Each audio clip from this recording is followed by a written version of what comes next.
Well, for more on the situation in Hong Kong, we're joined by Zhang. He's the Washington bureau chief of the newspaper Shanghai Wenhui Daily. Welcome to the program. Now, the national security legislation is a response to last year's prolonged unrest in the Hong Kong region, months of riots and anti-government protests. Lawmakers say this is needed to avoid a similar disruption in the future. What are your views? I think this is a very important step taken by China's National People's Congress. And we know that Article 23 of the Basic Law of Hong Kong is needing the local legislature to draft a national security law. But in the last 23 years, the local legislative was reluctant to draft any national security law.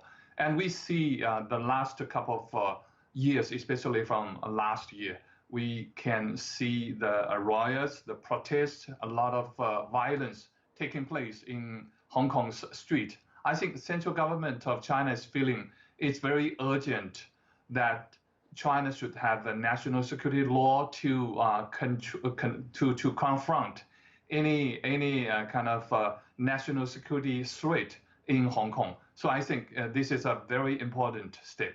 Right, so the legislation being discussed would ban acts such as treason, sedition, subversion. How much room does that leave for interpretation, would you say?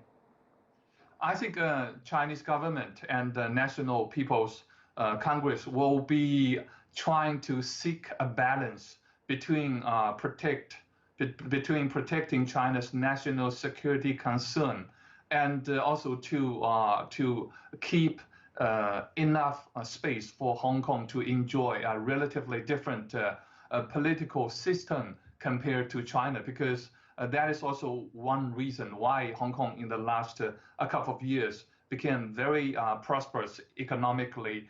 I think this is important. Chinese government will try to balance between these two issues and accept very, very serious issues concerning national security. I think Chinese government in the future will be careful not to interfere in the domestic life of Hong Kong people. Right, you talk about, that balance in the life of people. A big question everyone's wondering, how will the legislation affect everyday life in Hong Kong? For people just going about their day, businesses, how they should operate. I think most of the Hong Kong people will not feel very significantly on this new legislation. And the legislation is supposed to deal with those kind of actions which is threatening the national security issues, not economic and commercial and daily life. Even I think the liberty of the society and people's right of expression of the freedom of expression, I think will be guaranteed. Only those who are taking action to try to split Hong Kong from the Chinese government, from Chinese this country, will be affected. I think normal Hong Kong people won't need to worry about that issue. Journalist Zhang, thank you so much for your insight. Very good to have you on the show. Thank you.